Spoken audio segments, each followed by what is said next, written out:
Hi everyone, welcome to episode 5 of the EFL Magazine Business Podcast. Today's guest is Paul Salloway. Paul is the owner and founder of babeltech.com.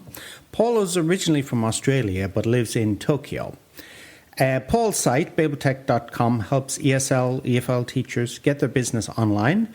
Most importantly, helps businesses to get an effective online presence through ready-to-go landing pages, sales funnels, and proven tips and tricks to build an audience and make a profit online. Paul also is offering a 25% discount to listeners of the EFL Magazine Business Podcast. I'll put the details in the show notes, and the offer is valid until March 31st. Hey everyone, buckle up for a new episode of the EFL Magazine Business Podcast, the one and only podcast made to help you launch your business or take your existing business to a level of success you could never have imagined. Whether you're a school owner, freelancer, publisher, or other entrepreneur, you're sure to pick up lots of actionable advice when you listen to the EFL Magazine Business Podcast. Remember to visit EFLmagazine.com for great articles and features. Without further ado, here's your host, the founder of EFL Magazine, Philip Pound.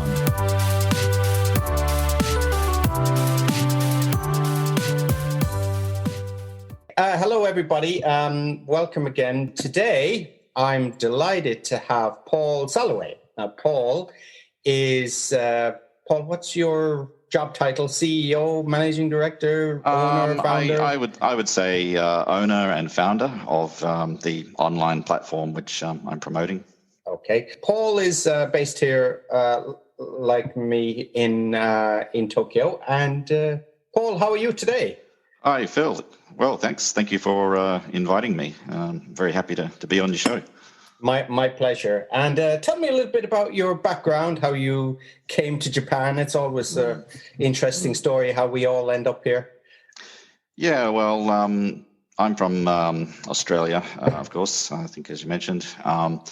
So I don't come from an education background as such. When I finished school, I went to university and studied commerce. I was interested in the world of business.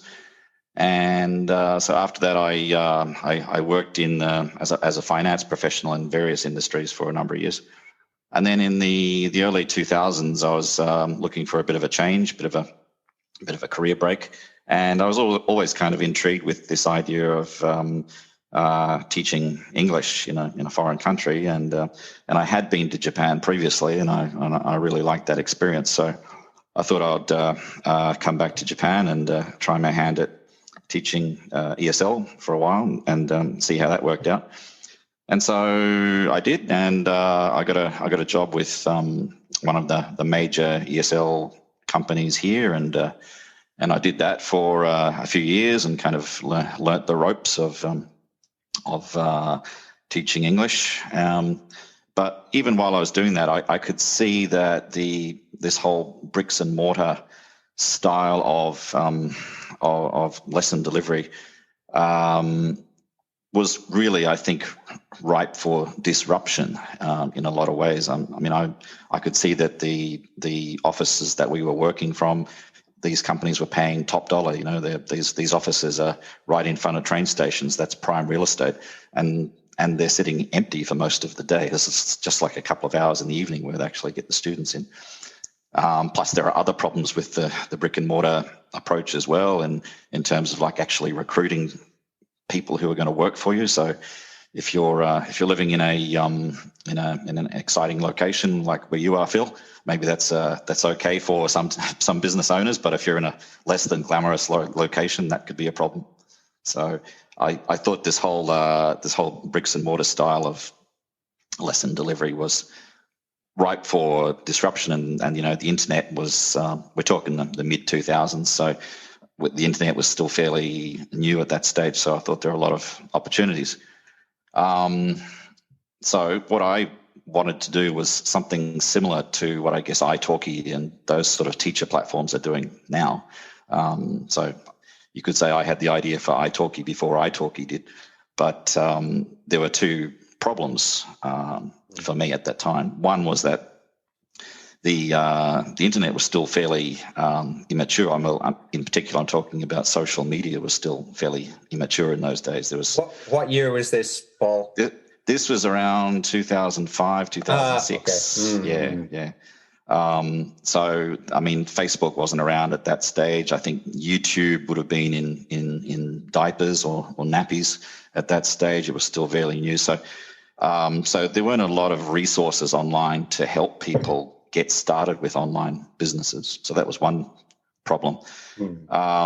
The other is that I didn't come from a tech background. So I really had no idea about coding and managing a web server and anything like that. So I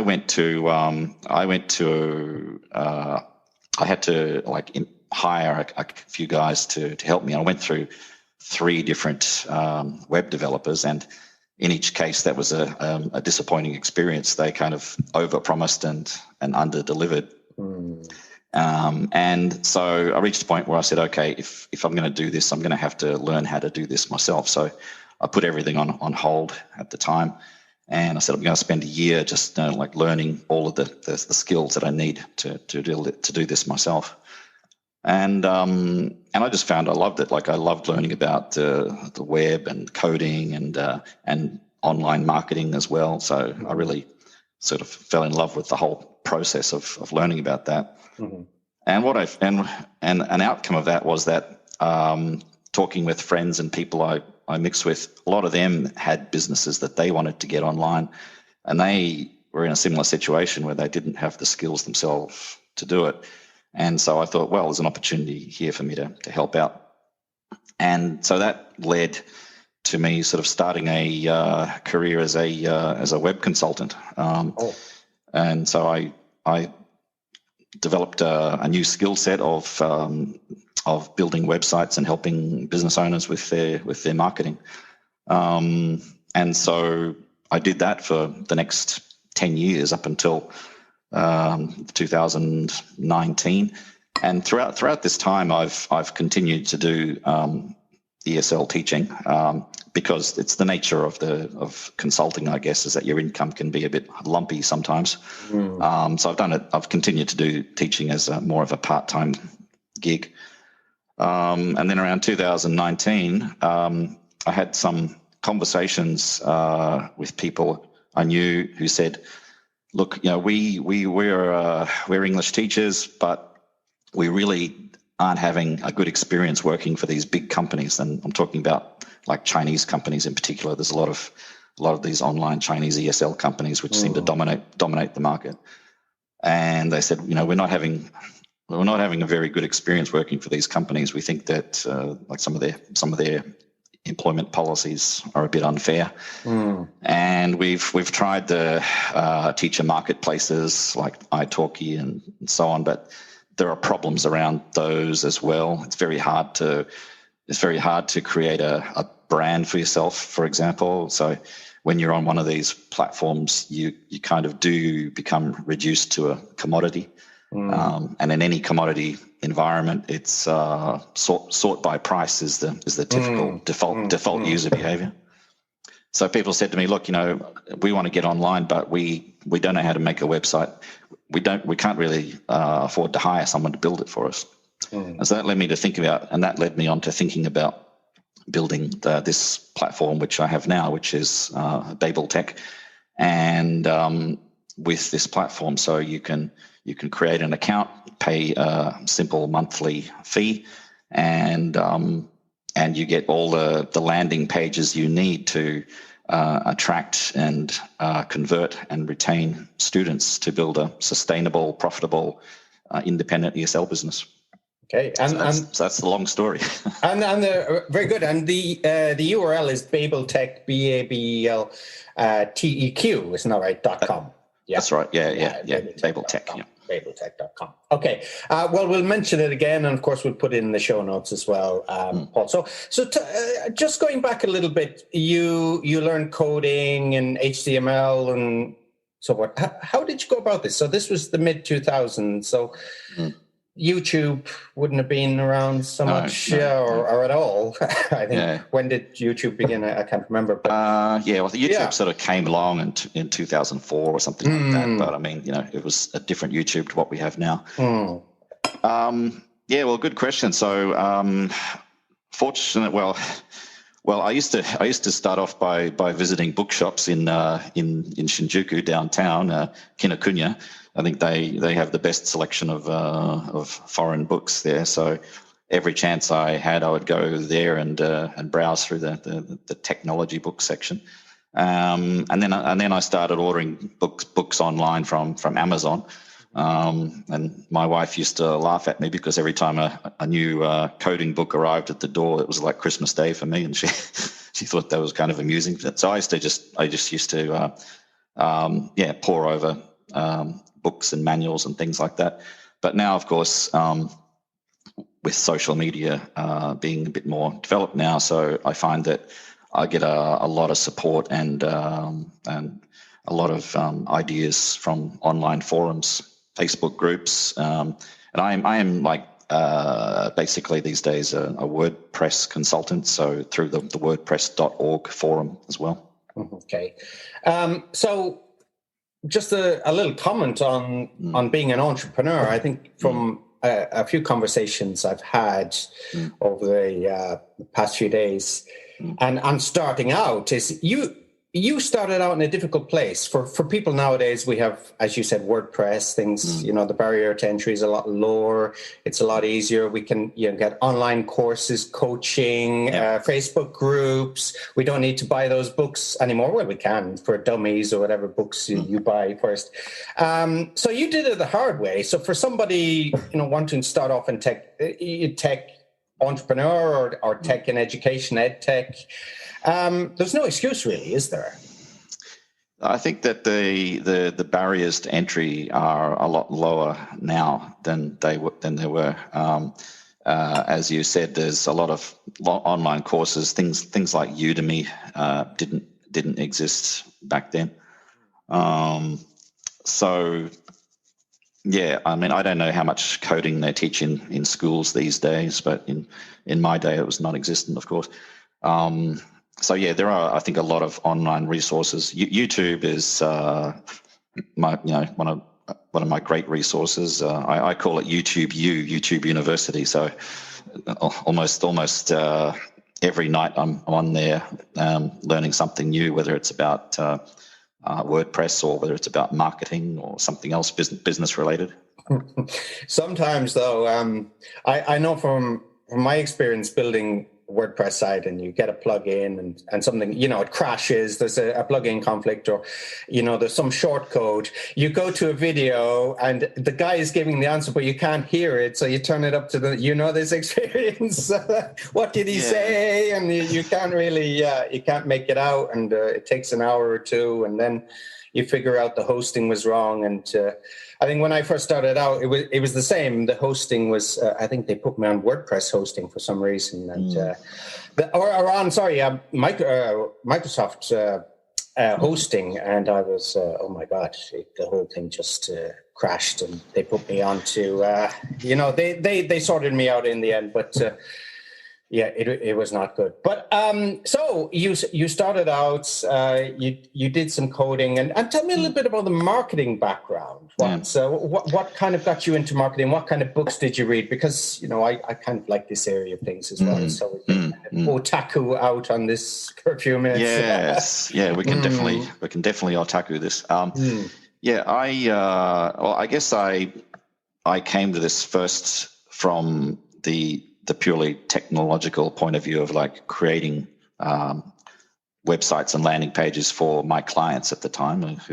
I was helping them get online, but I quickly realized that that's really just the start of the process, not the end. So you can have a website, but if nobody knows it exists, if nobody finds you, then it's really kind of pointless. So I began thinking about this issue of how do you get customers, how do you get prospects, how do you get leads, and that's and that's something that has really expanded and grown over the last decade as well. So there seems to be a lot of new social media platforms popping up all the time.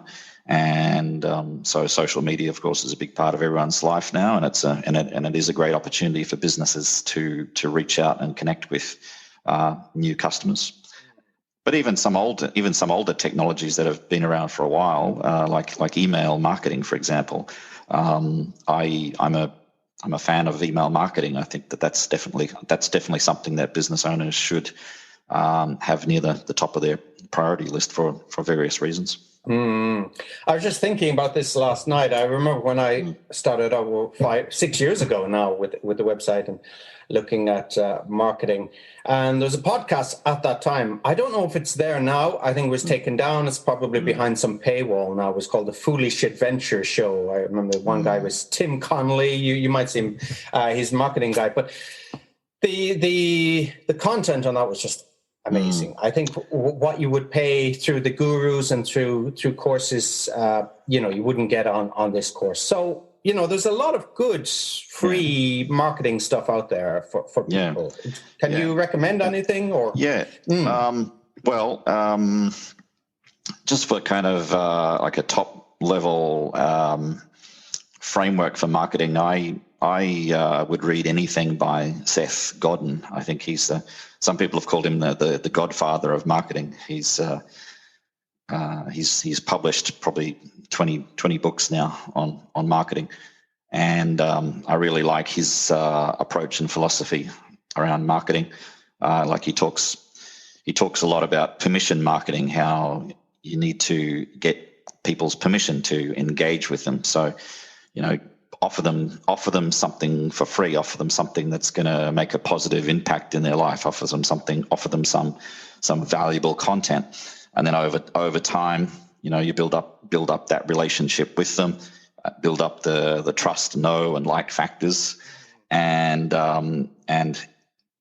that's how you can build a business. I think a lot of business success comes around patience and appreciating that it takes a lot of touch points to build up that connection with your potential customer before they pull out their credit card. Is that where trust, know, and like comes from? Because we hear that a lot, don't we, in online marketing? I'm not sure if Seth Godin coined the phrase, but it's definitely a core concept of his. I like Seth Godin. I haven't got any of his books yet, but I think Russell Brunson, who's the founder of ClickFunnels, I think he has some good tactical advice around marketing and like creating like a hook and a story and an offer when you're pitching something to a new target audience. So Russell Brunson's got some good videos online that are worth checking out.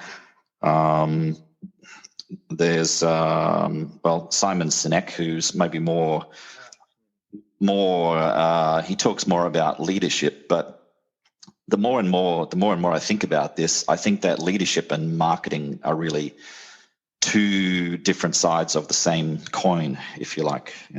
So you can think of leadership as being like internal directed. You're leading a team of people within your organization, whereas marketing is leading an external audience. You're raising the flag and saying, hey, follow me, come with me. I want to take you here. So I think that leadership and marketing are really two different sides of the same coin. So a lot of what Simon Sinek has to say, I think, is worth listening to as well. Okay, so let's make this a little bit more relevant for our listeners. So some of our listeners will be school owners, entrepreneurs, maybe want to get online, maybe want to start an online business. So you talked a lot about giving away content and getting people to like you and to trust you. Give me kind of an example for somebody who wants to get online, start their own business, or have a bricks and mortar business. What some things they can do. Okay. Well, those are two fairly different things, I think, to start with. So having an online business and a bricks and mortar business. I think when you've got a bricks and mortar business, you hang out your shop front sign and you get some walk past traffic. You've probably got a connection of people that you know in your community. You've got friends of friends. There's the word of mouth factor. There are some downsides to that kind of business model as well, which I think we've already talked about. Having an online business is quite different in that respect. In that you've got to take it from a different approach. And so the online market is vast. I don't know the exact number, but there's billions and billions of websites out there. So you're really going to struggle for attention and getting any kind of traction, especially if your product, if your service is the same as some of these big companies, like big ESL companies with multi-million-dollar marketing budgets and teams of support staff. So if you're trying to play the game on their terms, I think you're really going to struggle, or at least make the job harder for yourself than it needs to be.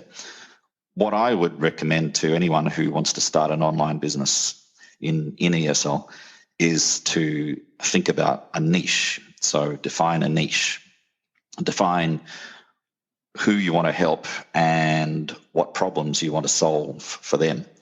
Because that's really what any business is all about, is solving problems for your customers or making some transformation in their lives. So you need to answer that for that.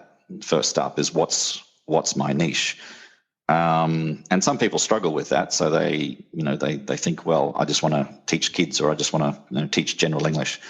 I think you really need to. I really think you need to put some thought into narrowing that down a bit, narrowing down your target audience. And I've written an article about this in my blog. But I think you can look at this question a few ways. One of them is, what do I have in my life experience which really qualifies me to teach something? And also, would I enjoy teaching this for a living? So that can be the starting point for picking a niche. And it can be very specific too. Like in addition to my blog, I have a podcast as well. And Can you give us what's your podcast, Paul? Sorry for interrupting you. We may as well mention that now. Sure. Yeah. Well, it's on various platforms like Spotify and Apple Podcasts and Google Podcasts. But I post all of the podcast episodes on my blog. So if you go to babeltech.com and the blog section, there's a link at the bottom of my landing page for the blog. You'll find all the episodes there. So what I've done is, amongst other things, interviewed a lot of successful independent online teachers. And a couple of months ago, I interviewed a woman by the name of Tara Cole, and so her background is in landscape architecting. Well, she was a landscape architect, and then through various things happened, I guess, and she's living in France now, and she was starting to teach kids, and from getting that first taste of ESL, I think she realized that there's an opportunity here for me to really teach English as a niche service. And so now she has a very successful online business teaching ESL for landscape architects. That's her niche, and doing very well out of it. So you might think that a niche is too specific. You might think that, like if my niche is English for radiologists, you might think, how am I going to find a customer, right? But you got to remember that English is the language of opportunity. The whole world wants to learn it, and it's a big world, and there's a lot of people out there. So you would be surprised how easy it is to find people in a particular niche. And and I think that LinkedIn is a gold mine. So we can get into the tactics of that if you like, but LinkedIn is a great way to find people within particular vocational niches and make that connection with them, and from there tell them about what you're doing, get them to come to your landing page, get them into your email subscriber list, get them to take a trial lesson with you, get them to pay for a program of courses, program of lessons. So I think getting a niche, focusing on your niche, is got to be the first step, and working out what problems you can solve, and how you can make a transformation in your clients' lives. Excellent advice. We'll go on to LinkedIn in just a moment, but just want to make a comment. That's what a lot of the marketing people say, is pick a niche and then a niche within the niche, and keep or niche, whatever, niche down more and more until you can't niche anymore. All right. Yeah, I think so. Yeah, so so there's a debate about like how far down the niche you go, but I think I would tend towards the side of being as specific as possible. Yeah. So landscape architect is definitely specific. She knows the background, the jargon, and the kind of people work in that industry. She knows the context. She knows like the situations where people who maybe they don't speak English as their first language, but they need to use English, like for doing presentations with their clients. Maybe whatever negotiations. I don't know that industry, but if you, and that's kind of the whole point. If you do have that background, then you've got a great starting point for choosing that niche. Yeah, excellent. I think I might actually have a chat with Tara. She sounds interested, very interested. I'd really love to have a chat with her. So I was talking actually to Chris Jagasia from Off the Class last week, and like you, he comes from a finance background, and I think what he said is quite similar to what you're saying, and perhaps it's the finance training. But a lot of things that I would struggle with, and people starting out as entrepreneurs, is that we too many choices. We're paralyzed by choice, and we see something else we want to do, and we say, oh, this would be great. That's kind of my personality anyway, so I have to keep that in check. But what you're saying is, pick a niche, be specific, work on it methodically, and that's very, very similar to what Chris said as well. Is that your kind of experience? Is that the finance training, do you think, or is it just the... What do you think? I don't know if it's the finance training. I guess I do have a fairly sort of analytical approach to problems. But I think, this issue of paralysis by analysis is something that a lot of teachers deal with when they're trying to choose a niche. And I would just say, look, just pick one. Just think about it. Just think what would be best for you. What's going to suit you. Something that you're going to enjoy, I think, is an important part of that conversation as well. Because once you choose a niche, you're going to be spending a lot of time doing it. So don't pick something that you're going to absolutely hate. It should be something that you understand and that you will enjoy. And so, and I think that some people also, they have an idea of perhaps I'm going to do 2 niches or 3 niches and see which one works out. And you can try that, but there's a Confucian saying that the man who goes hunting for 2 rabbits at the same time goes home hungry, or something along those lines. So it does. I think in a sense, it would be better, I think, to choose one niche. I mean, another problem too is how you present yourself. It's like, let's say I need a plumber, fix my tap, and I see online someone who's a plumber / wedding planner. How do I think about that person? Do they have as much credibility as they could in my mindset? So having a particular niche and just targeting one at a time is what I would recommend anyway. Excellent. And we just come back to LinkedIn. You mentioned about getting business. When I first started with the magazine, I went to LinkedIn. I asked people to write articles, and I made contact with a lot of people. And then I was told, oh, actually, Facebook is maybe a little bit actually better for business. But tell me a little bit about using LinkedIn, because I think maybe a lot of people who use it, including myself, we really don't know what we're doing. Yeah, well, I had I guess I first got a LinkedIn account years ago, and then I just forgot about it because I just thought LinkedIn was one of those things that you put your profile on there and use it as kind of like an online resume, but I didn't really pay much attention to it. But in this process of promoting my platform, Babel Tech platform, I really wanted to find teachers who have embraced this concept of marketing themselves in a particular niche. And the killer feature of LinkedIn is that you can search by job title and also people's job titles are searchable, so you can search on keywords, for example. You can look in LinkedIn groups. There are LinkedIn groups where people who are in a particular industry, they are probably part of that group. So LinkedIn has a lot of great filters and great features for finding people who are in very specific industries. And if your ESL niche is training people in a particular industry, then I think LinkedIn should be the first place that you go to.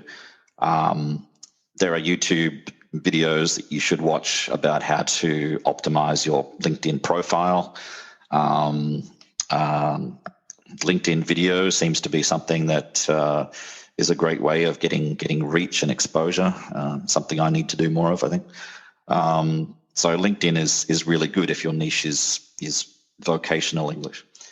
If you're looking more, if your niche is in some other field, like for example, if your niche is in preparing people for IELTS exams, then maybe LinkedIn would still be good. I'm not 100% sure about that. If your niche is in kids English, some aspect of kids English, then maybe Facebook groups would be a better option.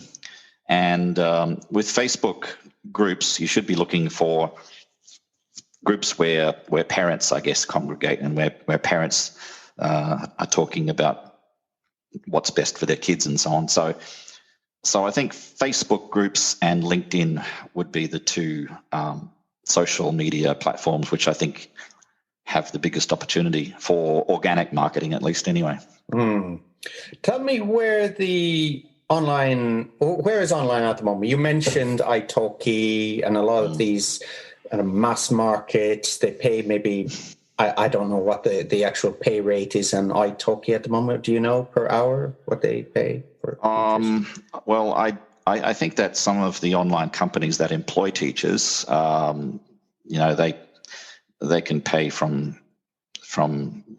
a couple of bucks an hour to maybe up to $25, $26, maybe $27 per hour. That's if you're employed directly by them. These teacher marketplace kind of platforms, I mean, it varies. It depends what you set the rate, I think, in a lot of these cases. The downside of the teacher marketplaces is, well, for starters, they take a chunk of whatever your lesson rate is. Some of them charge 30% of your lesson fee. Some of them charge maybe 15%. And that's before you even pay taxes, or before you have to give PayPal their commission. So there's that. And as I sort of mentioned before, if you're on one of these teacher marketplaces, you are kind of reducing yourself to a commodity, and it's very difficult. It's very difficult to control your brand, and difficult to control your marketing channel. I mean, if you're relying on something like one of the teacher marketplaces to get students. You could be kicked off. What if you're deemed to have breached their terms of service as well? You've immediately lost access to your audience. So I think that the safest way, the most sustainable and profitable way to become an independent online teacher is to have your own website address, your own set of landing pages. Okay, so that's a nice segue. We're going to move into this area now. So you're sitting there, you're on these platforms. You don't feel you're getting paid as you should, as much as you should. You feel a little bit undervalued. There's a lot of people out there with a lot of qualifications, and some people are full-time ESL teachers and maybe do this as a side gig, or there are people maybe in this, as we said, current climate, people are working from home, or there's certain life events, people have children or moving house, or whatever happens, people want to get online, but they say, I think I can do better myself. I can do, I can break out my own, I can make more money, I can, I have this entrepreneurial spirit. What's next? What do you mentioned URL landing page? What do they do? Okay, well, I guess that the options which you have available to you right now would be one to hire a website developer to build something for you on a hosting account, and what you pay there varies a lot. So I have seen quotes from like $500 to build a simple WordPress site, up to a few $1,000s. So it really depends a lot on how much skill and experience and expertise you're paying for, and your mileage will vary depending on who you hire, as it did in my case, back in the day. So that's one option. The other option would be like to go to something like Wix or Weebly or Squarespace or one of those, and create an account with them, and try to build something yourself. And so that's an option. I think a lot of people quickly get frustrated though with the fact that it does take time, and there is a learning curve in figuring out how to do that, because even the starter templates which they may provide you with are not really designed for the ESL industry particularly. So you got to take a square peg and fit it for the round hole sometimes. So those kind of like page builders are another option, and then the monthly fee for those, if you want one that's going to like accept online payments and have like a lesson booking form or an email squeeze page, that sort of thing. So you if you want the full functionality of that, you might have to pay $30 a month or whatever, maybe more.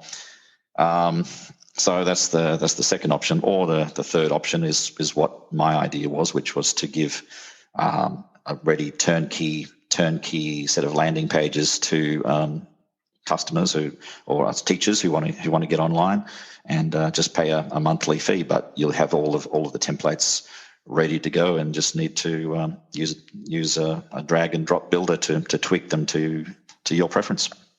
And tell me about how much does that cost, Paul? What packages do you offer?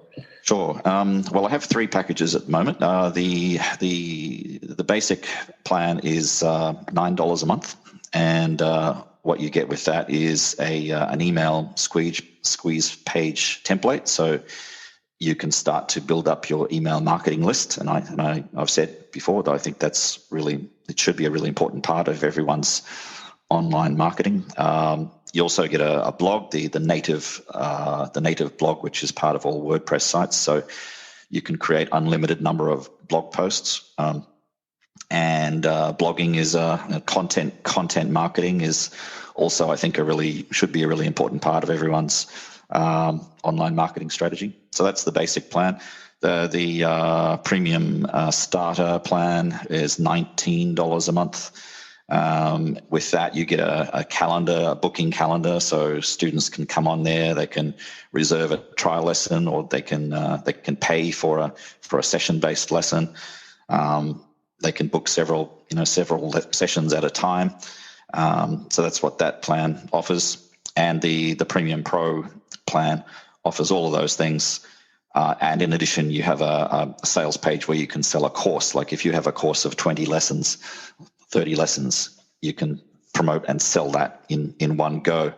And I think that's an advisable strategy for online ESL teachers. It really helps you to scale your business if you can sell a program of like a bulk group of lessons like that. So that's that's the three options I have here. Okay. And speaking to Peter Lackner last week from Jobs in Japan, he made the point, it's time we're really battling against, isn't it? We want to save time, of course. Like you and I've kind of gone through, you obviously know a lot more about building a website than I do, but it takes a little bit of time, and there's hassle and frustration, and if you have other things to do, you want to build a curriculum, want to get in touch with people, you don't really, you can do this, of course, but can you set aside the time? Can you put up with it? That's right. Yeah. So time, I think time for most people is actually more valuable than money. So we can always make more money, but we can't make more time. We can't make more time for our families, for our lives. So saving time is something that we're all looking for, I believe. Mm-hmm. And not promoting your company especially, but I think $9 a month is. It's a reasonable rate. I think so. I think it's I buy a lot of plugins and courses and things. I mean, it's not a lot of money, I think. I mean, that may go up at some point because this is something that I've just launched. So I'm looking for early adopters, but I get in early to reserve this price. Is that right? But I mean, I can make the promise that anyone who does get on the existing plans, they will be grandfathered in at that price for the future. So they'll insulate themselves against any future price increases. Okay, so for the uninitiated, for people who don't know what a landing page is, what a squeeze page is, what an email sequences. Can you go through that a little bit and explain what it is? Great question. Yeah. Okay. So what I often see is when people decide to create a website for themselves.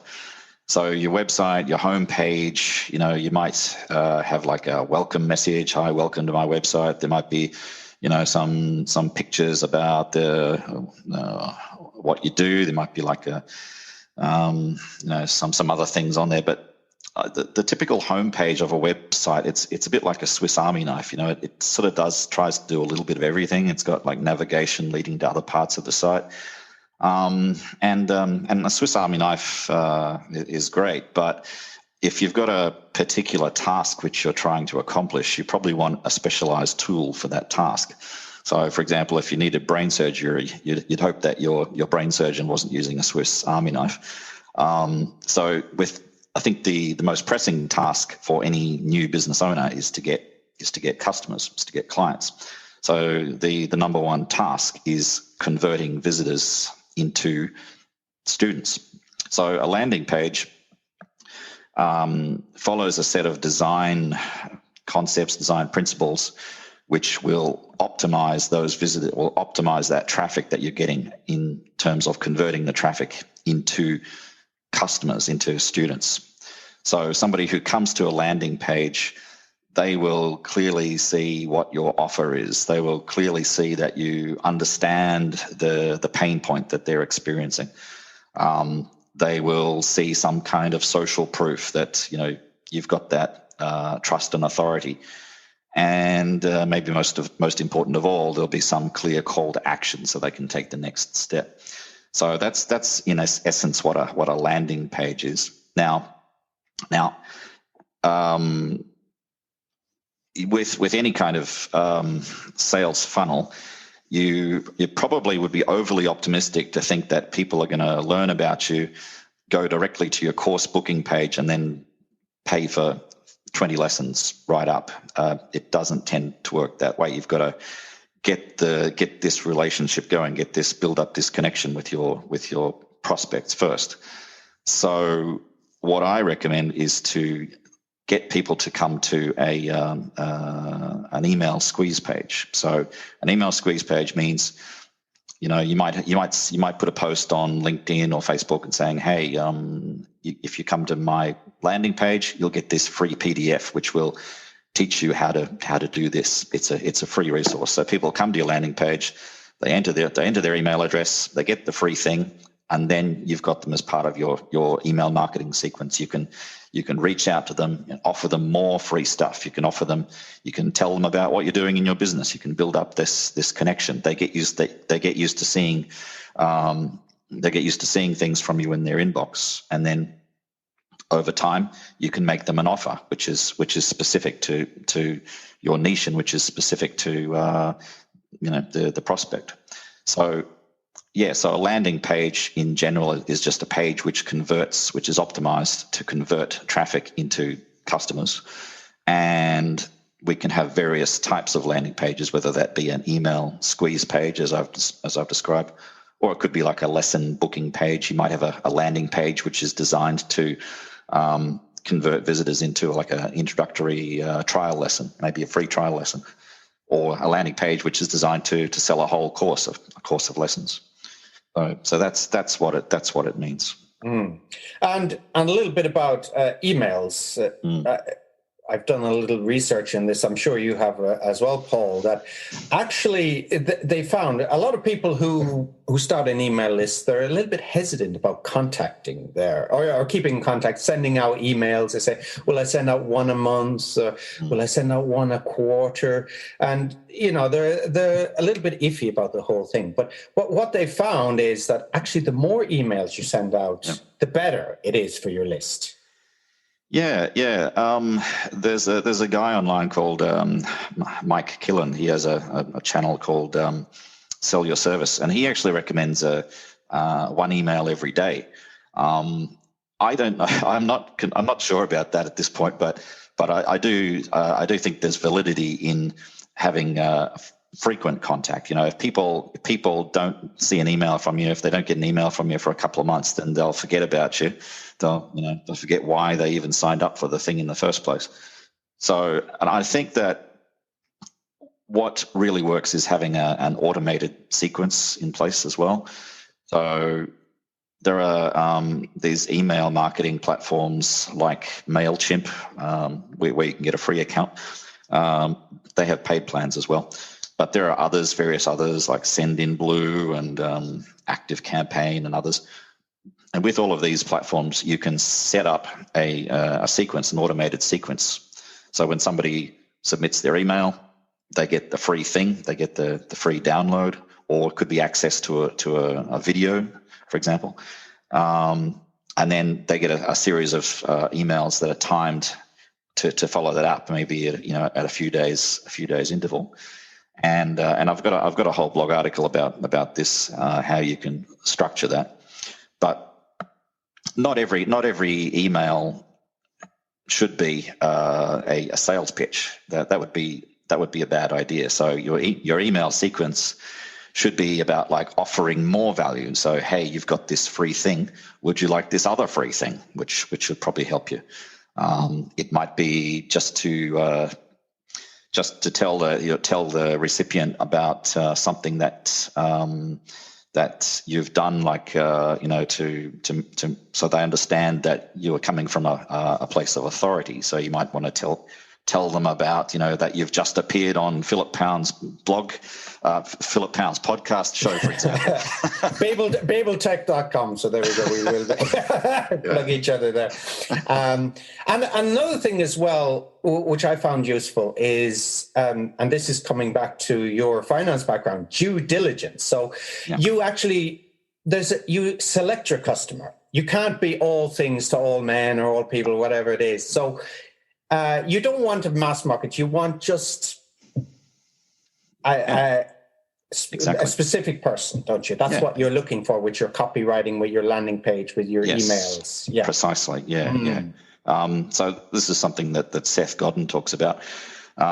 Is you want to think about what's your tribe, and your tribe could be people who fit a certain demographic, and if you're not part of that tribe, that's okay. It doesn't make you a bad person, but you're just not the person that I'm looking for, that I'm speaking to. So having a defined group of people that you're trying to help out really helps you to craft your message, and this is part of the advantage of picking a niche. I mean, if I can tell you a little anecdote. So some years ago, when I was visiting Australia, I was visiting my parents, and my dad's got a wheelbarrow in his backyard, and my kids were there, and my sister's kids were there, and of course they wanted to pile into the wheelbarrow and for me to give them the wheelbarrow ride around the garden, and we did that for about an hour or so. Next day, I could barely move. Like the muscles in my back were just shredded. I was in pain. So I went to the local pharmacy, got my sister to take me to the local pharmacy, and I went to the section of the drugstore where they kept all the pain medicine, and there were like basically 3 shelves of just generic pain medicine, and there was like one box on there that said for back pain. So which one do you think I picked? I picked the one that spoke directly to my need, to my pain point. And so later we found out that there actually was not much difference in the drug itself, but from that and all the others. But just the fact that their marketing message was directed to me means that product was the winner. So you don't even need really to change your product that much, but as long as you change your messaging so that you're talking to one specific group of people, you're gonna do a lot better.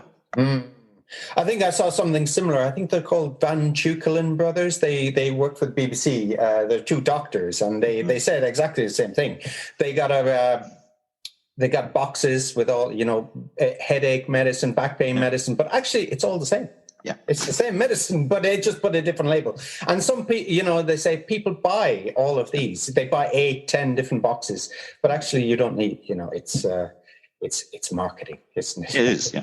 Mm-hmm. So just coming back a little bit to the landing page, you mentioned a few very good things that we just drill down a little bit more. So when we do marketing, the first thing is emotion, isn't it? It's the pain first, isn't it? And they say you get the pain, you push the pain, you say, and if you don't act on this, then this may be the situation. So, for example, I won't go into an example. There's many more online that can do it better. But you mentioned social proof. So social proof would be something like, let's say, company logos or testimonials. And then there's risk reversal, isn't there, that we have at the bottom. Like a guarantee or those kind of things. Can you just talk a little bit about those? Sure, yeah. So there's a lot that goes into optimizing your landing pages, and including all those things which you just mentioned. I think it is true that people make purchase decisions with emotion first of all, and then they look to justify those decisions with logic secondary. So there's a saying that you should sell the sizzle, not the steak. So you draw people in on an emotional level first. Something else which Mike Killen, I mentioned earlier, something which Mike Killen says is you should sell futures, not features. And what he means, I think, is that you're showing people like a future, their future selves, where this problem they have has gone away, or this future self where they've made some transformation in their lives. So an optimized landing page should make that connection on an emotional level, and then later look at addressing objections. So salespeople talk about objections. So So removing the risk, as you said, like offering a free trial lesson. That would be one way of removing the risk for a lot of potential students. Social proof, testimonials are very important. So with my platform, by the way, you also get templated pages to accept testimonials from students, because testimonials really are an important asset to have.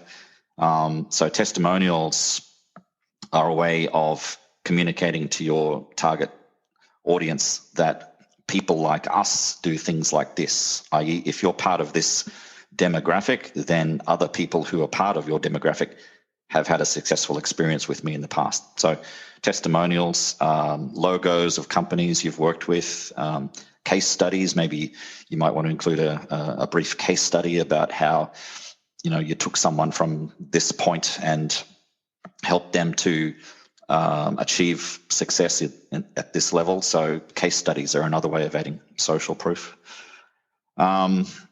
And I think that it also is really important to articulate the problem that the customer is experiencing. So when a student comes to your landing page and you're talking about, hey, are you struggling with the listening section of the IELTS test? That student should be reading and nodding their head and saying, yeah, that's me. This guy gets it. So that's the kind of experience that you want your prospects to have, your potential students to have when they come to a landing page.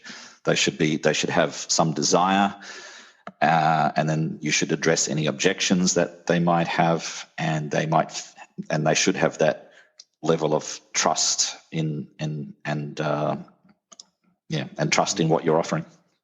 Okay, so we've built a landing page through you or by ourselves, and we want to get online. We've thought about our niche and say, yeah, this is for me. I think I can go for this. So you start to market it through the usual channels: Facebook, email, LinkedIn, maybe Twitter. I don't know how good Twitter is, and then you start to get responses. So what's a good conversion rate? So people who respond, people who become your students, what should you be happy with? Well, it depends on what you call a conversion. I mean, you've got to think about the sales funnel as being a series of layered stages. So, like in any sales funnel, there'll be people who don't even know that they have a problem. Okay, so first of all, your first task is to make them aware that they have a problem. So you might do that, like for example, with a quiz. You might have a Facebook post saying, "Hey, try my free quiz. Let's find out how much you really know about using English in meetings," or something like that. So there's that level of the sales funnel where people don't know that they have a problem. Then there's another level where people know that they have a problem, but they don't know that solutions exist for it. So you have to make them aware that, hey, yeah, there are courses available where we can solve this issue for you. Then there's another layer where people don't know that solutions exist, but they don't know where to find them. There might be and there's another layer where people know where to find solutions, but they can't decide between various options. They might have 2 or 3 different vendors, and they can't make up their mind between choosing one of them. And then there's then the final level where, okay, they might have decided, okay, I know I've got a problem. I know you can fix my problem, but for some reason they're just reluctant to hand over their credit card. There's just some last objection point that you've got to address. So there's various steps in this process of getting new prospects into your funnel and then taking them through this journey, this path to purchase before they become your student. So I don't really think about it in terms of like conversion percentages that way. So you could talk about what's the percentage conversion rate on Facebook ads, or the percentage conversion rates for email and that sort of thing, and that'll vary, depending on different things. But I tend to think of it in terms of that that layered approach, that there are people at different stages of the funnel, and you've got to craft a message that resonates with people depending on where they are within that funnel. Okay, so just kind of finishing off today, there's been so much information, so much valuable information, Paul. It's been fantastic. I've learned a lot, so that's a bonus. And I think possibly in future with the podcast, we'll be doing other things like a troubleshooting and maybe have panel discussions and things like that. So Paul, the door is open to doing another podcast of a different type maybe in the future. So if you're, I'd love to do it, Phil. Yeah. Great. And I'd just like to finish off with a little bit about your, so we're recording this in middle of January, or when you hear it, maybe late February 2021, and it's going to be evergreen content, I think, and people are hopefully going to access this for number of years. But we're in the COVID situation, and there are schools moving online, and even in Japan there's been a sea change. I mean, for a country that didn't want to move online, people didn't want to do teleconferencing. They take the Shinkansen down to Osaka, and now it's all completely different, isn't it? It's complete change. So what's your prediction for online teaching? It's a big question, but if you have.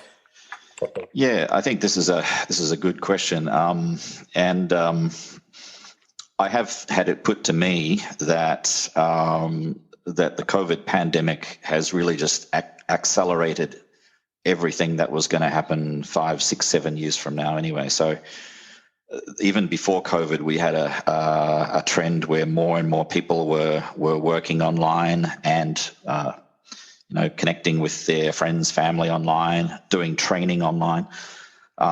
So that trend was already there, but I think that the pandemic has just kind of supercharged that whole process. So like suddenly everyone's a Zoom expert now. So so a lot of companies have figured out the benefits of using a remote workforce, and I think a lot of them also will be looking at remote training as well for their people. And if you're an independent ESL teacher, and if you can get a contract with a small or medium sized company to do their English training for their staff, then that's a really good opportunity for you. So I think that the 2020s are going to be a really important decade in terms of the whole way that people receive training and education more broadly. I think education and training has been kind of like a laggard in a lot of respects to what has happened elsewhere on the internet, like e-commerce. I think that kind of got a head start on training. People have been doing online e-commerce for a while, but training and education hasn't been that popular until very recently. So I think 2020s is going to be kind of a golden age for online training and education. Okay, so Paul's website is babeltech.com, BABELTEQ.com. And Paul, what's the best way to get in contact with you? You're on LinkedIn, Facebook, Twitter, all the usual.